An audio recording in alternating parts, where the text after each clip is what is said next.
you guys. Yun ha. Ito na po yung mga tabako. Guys. Ganito po tsura niya. Actually, kaya namin tinanggal yung black plastic para mabilad sila. At ano tong solar dryer natin.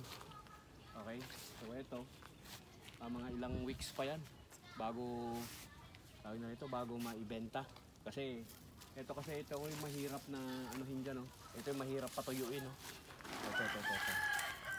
Ito yung pinakatingting nya, guys.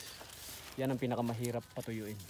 Yan, so yan yun, no? And then dito meron na rin. Plus, kahit saan ka tumingin, dito, panay mga tabako na. Ayun guys, yung pa. Meron pa doon. Ito, tabako pa yan.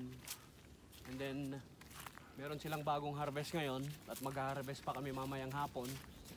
Okay. And, well, JR, baka, Daddy JR, baka may gusto kang i-shout out yan. Ayan o. Oh. Sa mga ano.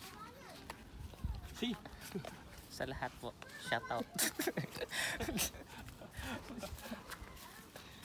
So ito, guys, meron din tayong mga bagong ano dito. Ayan.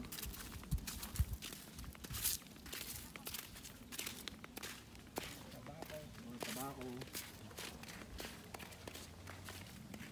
Mga bagong harvest yan. Tapos, ayan, si tatay. Dito, puno na rin. Oh.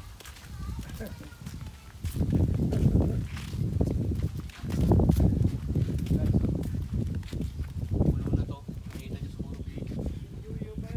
Nakita nyo siguro before na mga sariwa pa mga yan. Ngayon ho, yung medyo na ano na sila, natadry na sila. Pero yung tingting niya lang ang kailangang madry dyan dahil hindi nila bibili niyan kung hindi dry yung tingting niya. Ito, pulo na rin ulit. Saka dito, yun o. So, dami ng tabako rito.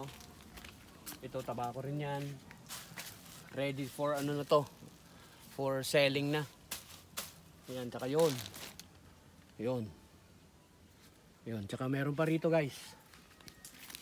Dito sa likod bahay. Talagang kapag ganito ho kasing panahon ng tabako, ang dami-dami naming ano, kailangan marami kang area na paglalagyan kasi sobrang dami na kapag sabay-sabay na silang na-harvest. Okay, so ito guys, dito sa likod bahay ito. Yan. Ito. Ito rin, oh. Mga tabako pa rin yan. Oh, pinapatuyo na lang ginito niya. Okay. So, ganyan ho kahirap mag-alaga ng tabako. Aantayin mo pa yan, siguro mga ilang weeks pa din. Siguro by semana, mayroon nang pwedeng may benta sa mga harvested na mga tabako natin. Okay, so ito po. And well, Daddy GR, baka may sasabihin ka sa lahat. Thank you po sa lahat. Thank you daw sa lahat. At syempre, maraming salamat nga pala sa mga nagbibigay ho ng stars. Thank you, thank you. And well, kaya namin inano to dahil mamayang hapon mag-harvest tuloy kami ng panibagong tutusukin at ibibilad. Okay, so hopefully makarami ulit. And then makikita nyo naman ho sa vlog din uli natin yun, yung pag-harvest natin ng mga bagong dahon ng tabako. So, syempre, in behalf kay Daddy GR, yan, ito po muli si John Marino. Peace out! Peace out!